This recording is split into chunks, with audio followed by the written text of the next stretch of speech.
And we're back. I'm Sean Noble. I'm Chris Clements. This is Light Beard Dark Money. So today is February 24th. Last night, Russia invaded Ukraine. Fully. Completely. And which a lot of people said, oh, that's not going to happen. I don't know why they didn't think it was going to happen. Well, it's been happening now for quite some time and been projected to happen for better part of the last decade, I would imagine. Well, I mean, since 2014 when he invaded Ukraine and the Crimea, and but anyone who's been watching Russia and been looking at Putin's actions for the last 22 years knew that this was on his agenda. Well, yeah, I mean, this is a guy who was just a matter of time. He was the head of the KGB when it was still the Soviet Union, and it has been his mission to reestablish the Soviet Union. Yeah. And so by invading Ukraine, and this is the thing that has become very annoying to me, is how many people who say they're conservatives are like, who cares? I mean, is Russia wrong? Why do we care about Ukraine? I mean, I don't know what kind of world history they were taught in school. Sure. But this is a dire situation. This is a situation which, if he can invade Ukraine under the theory, which if you listen to his speech from a few days ago, he sounds like a madman. I mean, this is Hitler. Okay. Well, let's not start comparing people to Hitler just yet. I mean, he's very calculated. He knows exactly. I'll bet in the what last he's 22 doing. years, he's probably killed. I don't know if it's 6 million people, but he's killed a lot of people. Yeah, he's a brutal dictator. that is true. And he's basically said, And that's these are why this should not be surprising to anybody. well, exactly. That's the thing that drives me crazy, is that this is not a good guy. This is not an ally. This is not. But then why have we had so many presidents going back to, even I guess even Bill Clinton, trying to placate this guy? George W. Bush made a comment. He said, I met with Putin and I saw into his soul. That's impossible. You can't see into somebody's soul who has no soul. And I had a discussion with our friend, Pastor Frank, earlier this morning about this very issue. And the spiritual aspect of this is very interesting when you consider it, that evil exists. Yeah. And absolute evil exists absolutely. And Vladimir Putin is an evil man, has been since he's ascended to power. An ex-KGB thug, as you've said. Evil when he was a KGB. Exactly. KGB. And so why should this be surprising to anybody? Several years ago, was very interesting. As you know, I'm a member of the organization, Young Presidents Organization, and we had an analyst from, at that time, the American Enterprise Institute, Michael Oslin. I don't know if you know Michael. He goes by the name of Misha Oslin. Very Russian, I presume. yeah, almost like a Russian thing. But he came and spoke to one of our meetings, and I got two reactions by his predictions. And this was shortly before the invasion of Crimea. And he predicted that after the Olympics were done in Russia at that time, that they would go into Crimea with the ultimate goal of eventually taking Ukraine. And his whole rationale was this has been part of Putin's mode of operating and his stated goal since he came to power. And there was two reactions to his entire presentation. One, it was the most depressing presentation that they'd ever heard. Two, it was the best presentation they'd ever heard because it was so honest. And now all this is coming to fruition. Yeah, he was right. And his point was, Putin is very patient. He's going to be very patient in trying to reclaim his authority over what he thinks is rightfully Russia. Well, yeah, he's patient, and he is willing to revise history, because this whole idea that the Ukraine is basically just Russia is not true historically. I mean, if you have to go back pretty far, but there were, I mean, there were rulers in Ukraine, it wasn't called Ukraine then, in about 1,000 years, 988, that decided that they were going to become part of Christendom, and so they are all baptized. And, you know, over the course of decades and hundreds of years, you know, this area has gone back and forth with control. Russia didn't get it wasn't a part of this discussion until the late 1600s. And it wasn't until the late 1700s that they actually asserted some power over this area. So they're... Well, and this area, I mean, is so rich. And I mean, for years it was Russia's breadbasket. Yeah. Right? It was the USSR's breadbasket until it imploded, and is so naturally resource rich. Right. Which is the designs that Putin has on it. I mean, Moscow was a forest until 1200. I mean, and Kiev was a bustling metropolis for 1,000 years before that. Yeah. So it just strikes me as insane that he just wants to take the modern history and say, oh, well, they're a part of us, and we're just defending on what's right. That's like us going, you know what? We're going to take over England because really, you know, they're a part of us. You know, we fought our independence, and now we're gonna bring them back in. You could even make a larger leap and say it'd be like us looking at what is happening on our southern border and saying, you know, in order to secure our country, we should invade Mexico. Yeah. Yeah. That's the larger leap. Right. Yeah. Or we need to secure our country, and what's happening down in Mexico, we don't agree with, and we think there is a strategic interest in us invading Well, and Mexico. to protect the Americans who live in Mexico, Yeah. we're going to invade Mexico. Yeah. And the problem that I have with the I'll just call them the appeasers, the people say, or the indifferents, people who don't care, is that it's Ukraine now. What is it, Latvia and Lithuania? I mean, he then starts to try to take over all the other countries that used to be a part of the USSR. I mean, there's nothing that stops that. Yeah, and I think you're right, but I think also I think the frustration is, look at what's happened over the last year with the election of this administration and the missteps after misstep after misstep. You have the Nord Stream 2 pipeline that Trump, to his credit, had enacted very strict sanctions on that, and had tried to get the Europeans to buck up to shore up NATO, to pay their 2%. They never got there. And then you have Biden comes in, strips most, if not all, those sanctions that were impeding Russian aggression, and then proceeds to just have misstep after misstep after misstep, or failure after failure. The first one being Afghanistan. Yeah. And to think that despotic leaders like Putin, like Xi, aren't looking at that as innate American weakness and will act upon that. It's insane. Well, and that goes to the very reason as to why the United States needs to act decisively and quickly, not necessarily put troops on the border in Ukraine. You know, we need to support NATO. We need to do as much as we can to help militarily from an equipment and munitions standpoint to help Ukraine. But all of the sanctions need to be implemented immediately. All of them. There should not be a bank in Russia that has any ability to do business outside of Russia. So why None. didn't we do that 3 weeks ago? I don't know. 4 weeks ago? I don't know.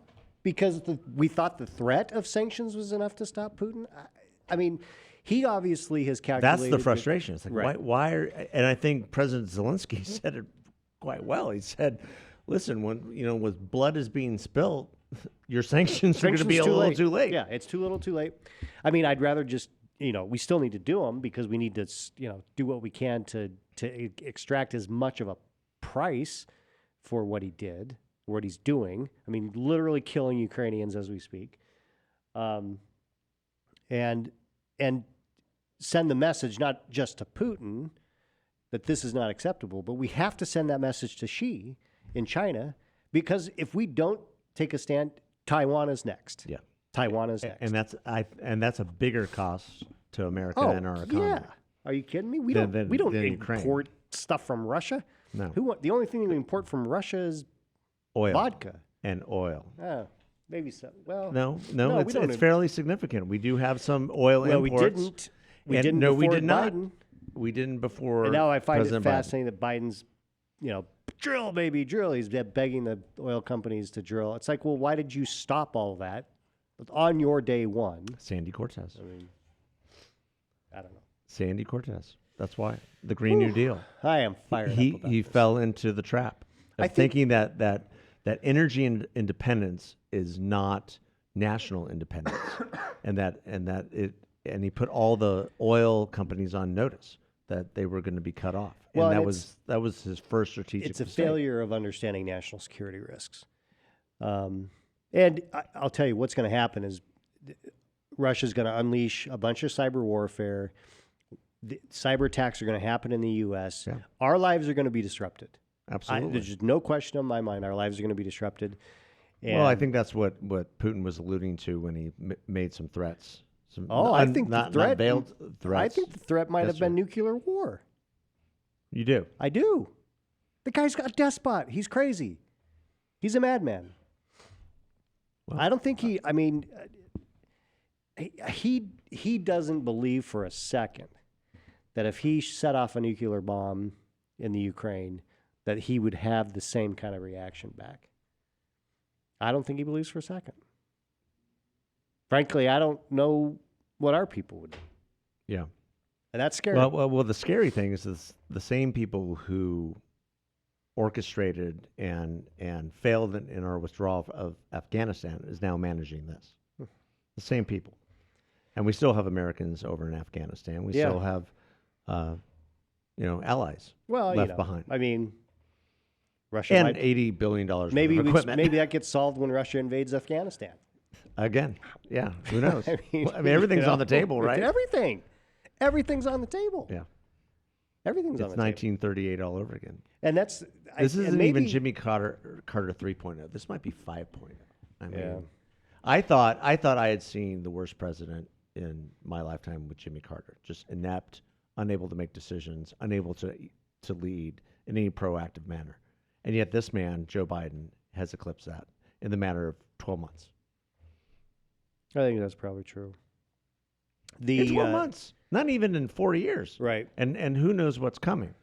Well, I mean, the fact that the next that few weeks will be very Putin, interesting. the fact that Putin thought he could go through with this in the manner that he did is a big middle finger to Joe Biden. Yeah. Never took him seriously and basically dared him to stop him, either militarily or through sanctions. So here's The a Russian question banking system, to your point, should be a shell of its former self today. today, and every oligarch should be thrown out of the country. Every oligarch's kid that's at an American university should be booted now. Absolutely. I mean, every embassy official should be out on the next plane. I mean, this should be swift and And yet you're not complete. seeing that. I know. Or you're not hearing that. At least in the headlines that I'm looking at right now, you're not seeing that. No, you're not even seeing all of. I mean, it's only some of the Russian banking that's had the sanctions hit. I'm just mystified as to why we aren't acting in a stronger, with a stronger reaction. Because, I mean, it doesn't get any worse than a freaking invasion with a shooting war. I mean, that's as bad as it possibly can get. And maybe I might be a little bit more sensitive to all this because I'm in the middle of reading a Churchill biography, Oh, okay. and how much Churchill, needed to really beg Roosevelt for help. You're like, okay, you're not going to declare war, but at least lend us the land. So there's the lend lease package, which passed Congress after Roosevelt's reelection, which was the beginning of the turning of the tide of World War II, because it gave the United Kingdom the stuff they needed in order to defend themselves, but also to supply Russia, who was an ally at the time, because Hitler, in a huge miscalculation, decided to go east rather than west. Thank goodness. And so it's there's so many parallels to what's going on now, in the sense of a small country, and in World War II's case, it was France first, and then the bombing of England. But well, I mean, there's parallels because of this idea that you could placate a dictator. Yeah, that you could appease a dictator. Churchill's predecessor, Neville Chamberlain, was notorious for that. Yeah, peace in our time. And Churchill, Roosevelt, really wanted to do anything he could at all costs to avoid a war, and instead America was dragged in kicking and screaming on December 7th. And you could see something like this again. NATO, I would say, is extraordinarily weak. I think you've seen a lack of leadership by both Germany and France for years on the world stage in terms of their ability to confront Putin on just basic things. Basic things. And Germany's not even, I mean, they've been hindering the ability for Ukraine to get arms. Yeah. That's just happened over the last several months. So so the axiom that we grew up with Ronald Reagan, peace through strength, remains true today. Yep. And the moment you project weakness, the moment you show that you're not willing to do what it takes to protect your interests, either through military action or through other means, that projects weakness, and then other nefarious actors will act against that. And we've seen that with Putin time and time again. And we're going to see that with Xi. Yeah. And that again is one of the big things to watch. Is, I mean, what he's watching us. Weakness begets war. Yeah. It's just that simple. Yeah. It's not strength that begins wars. Strength ends wars. So we should throw the kitchen sink at this from the standpoint of all the sanctions at the maximum level, restricting as much as we shouldn't allow a Russian-based airline to land in the United States. I mean, everything should be sanctioned. And the same should go with the European countries. They should literally shut them, isolate them as much as possible. Yeah, and the problem with the European countries is that they've been so reliant on Russian energy now for some time. Well, and when Germany, decommissioned all their nuclear plants. I was just going to say that. I mean, their lurch towards wind energy and solar and decommissioning their nuclear plants has just been a gift to Vladimir Putin, just a complete gift. Yeah. And we've done a lot of the same here. Yeah. With the Green New Deal's war against fossil fuels. Right. And as of 2020 or 2020, we were energy independent, and now we have a president begging the international community to give us more oil. Yeah. At a reasonable price, and start. That'll go over well. And start increasing production, and that's just not going to happen. No. Because he's not willing to use American power to make it happen, and that's the problem. Well, what did Barack Obama say about Joe Biden? Never underestimate Joe's ability to F it up. F it up, yeah. Yeah, well, here it is, ladies and gentlemen. This is Joe's ability. Well, and speaking of Barack Obama, I think this is a good time to remember that during the 2012 debate, when the question was, what's the greatest geopolitical threat the United States faces, and Romney said, Russia, Barack Obama laughed, ha, ha, ha, 1980s called, wants their foreign policy back. Yeah, and the problem there was that Romney never defended his position after that in a much more stronger fashion. For years I sponsored a seminar in Washington, D.C. called Inside Washington. And many times we would go to the Pentagon. And I asked that very same question to some Pentagon brass during a very private briefing. I mean, you look at the geopolitical map, you know, and I kind of challenged one of the generals on this. You're talking about Iran, and you're talking about Afghanistan, and you're talking about China. Why aren't you speaking of Russia? And he said, well, we keep our tabs on the Russians. Well, I mean, but if you look at the map that you put up, sir, Russia is involved in every single part of that map. Exactly. Challenging us on every single part of that map. So what Mr. Romney had to say was not that far off base. No, it wasn't far off base And at I've all. never, ever believed that the Cold War ended. I was a contrarian in that regard. It entered a new phase, but it never ended.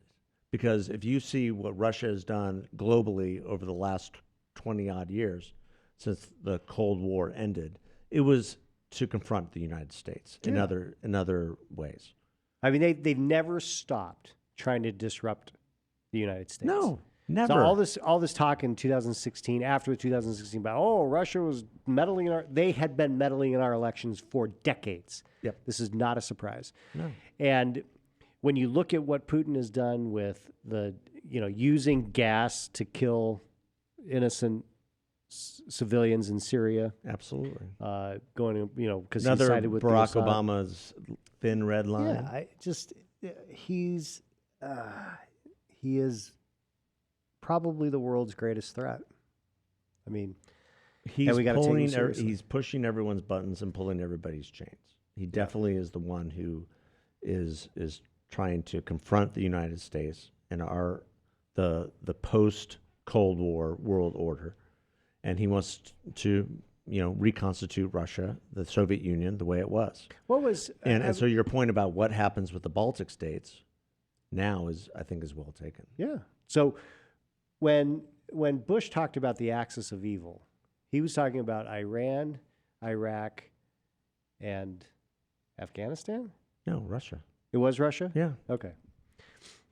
Well, it's Russia, China at this point. Well, Russia, China, Well, North and Korea. Iran and North Korea. I mean, and that's the thing is that Iran is only viable because Russia continues to prop them up. Yes. I mean, this is what I don't understand about why aren't we doing everything we can to push back on this guy? And I especially it's like, okay, let's say that you're a partisan, hardcore Biden lover and you hated Trump. Wouldn't you say, hey, Trump was cozy with Putin, so we need to go hard on him? I mean, from a partisan standpoint, and I don't know. It just, I do wonder if would this happen right now if Bush were, or if Trump was president? I think the answer might be no.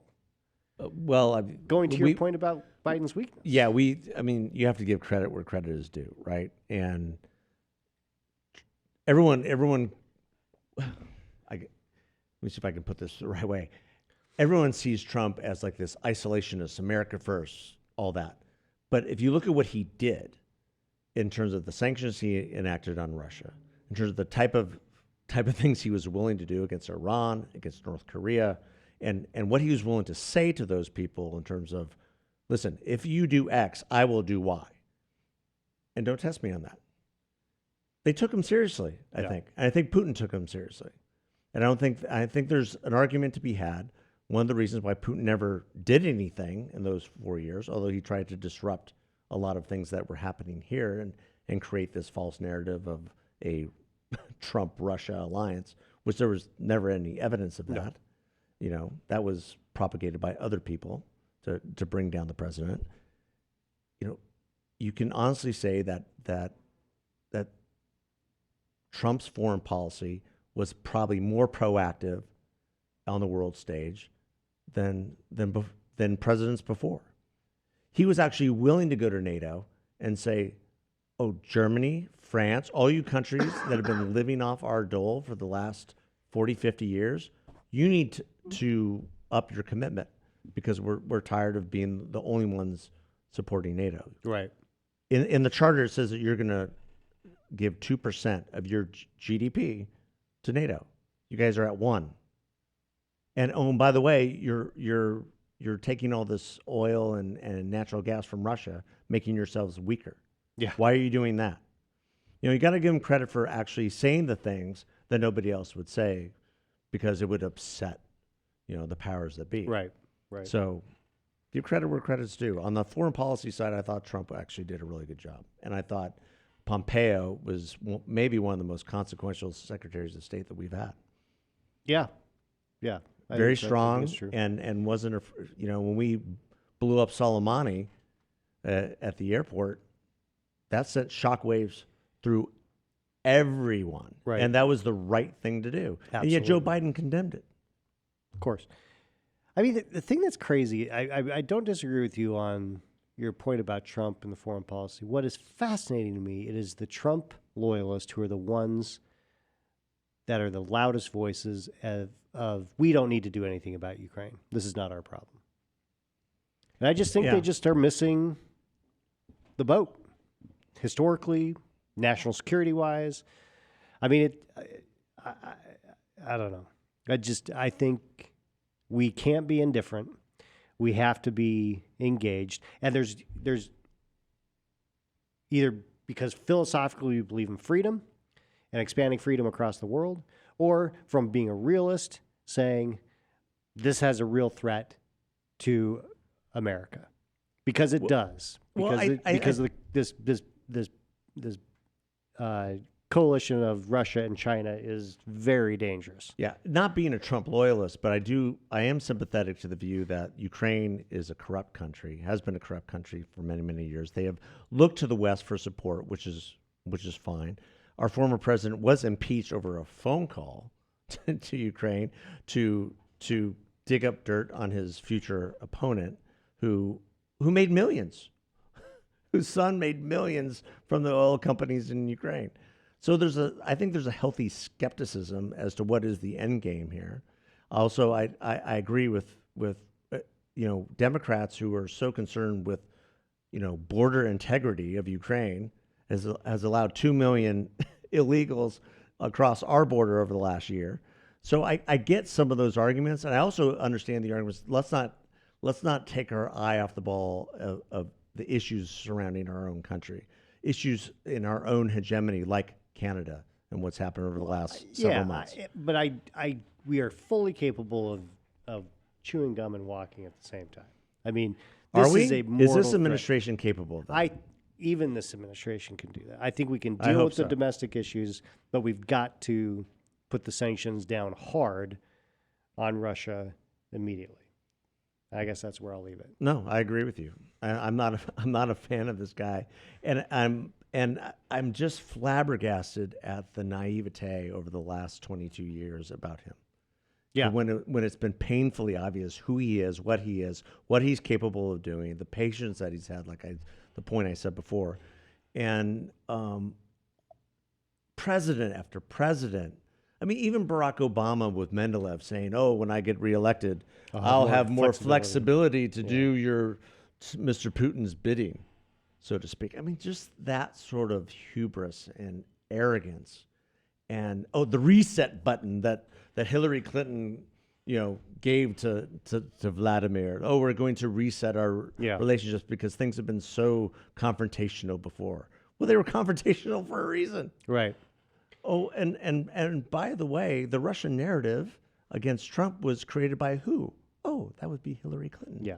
And her lackeys. And that's now coming out fully, which is good. So I think you need to recognize who Putin is and what he's capable of. And I think we're seeing that now. I mean, one of the leading headlines on Town Hall today, Ukrainian president tells his people, grab weapons and be ready to fight in city squares. The great thing about Ukraine, they have weapons. Yeah. The people have weapons. And the people here have weapons. God bless America. God bless the Second Amendment. Exactly. And so I think you're going to see urban warfare. You're going to see, this is not going to be as easy over the next several weeks as everybody thinks. Oh, there's going to be a lot of Russians dead going on. Well, it's going to be a bloodbath. It's because there's going to be tens of thousands of civilians killed, and Putin doesn't give a rip. Nope. But will he give a rip? And this was an interesting point I heard today on the way over here. when you have Russian soldiers, Russian blood being spilled and going back home, because he's already not very popular at home because of COVID, because of the economy, inflation, everything that's affecting our country, but we have a little bit more resiliency to move through. The Russian economy, there is no economy. It's oil and gas. John McCain had a great saying about Russia. It's literally a gas station, parading as a country. Right. Right. I had heard that. I heard that this morning. I go, you know what? That's actually a great thing. It's Yeah. very true. It's a gas station, masquerading as a country, and that's what Russia is. Yeah. And so, as long as oil is at $100 a barrel, Russia is very solvent. If you can get it down to $20 a barrel, they're insolvent. Yeah. And we've seen that before. Right. Well, we'll obviously be talking about this more. So it's going to be an interesting couple weeks, and it's going to be a rocky road for our economy. It's going to be a rocky road for the markets. But don't buy into this idea that inflation and the economic issues that we have in this country is being driven by Ukraine and what's happening in Ukraine. I mean, this has been it's a sliver, but it'll make our it economic worse. issues have been a function of Biden policies for the past year. Yep. And unfortunately, we're reaping the non-rewards of those policies. All right. Well, sorry we were. What a bummer. We're not happy-go-lucky today. Dos vidanias. But we shouldn't be. All right. Thanks for listening, guys. Take care.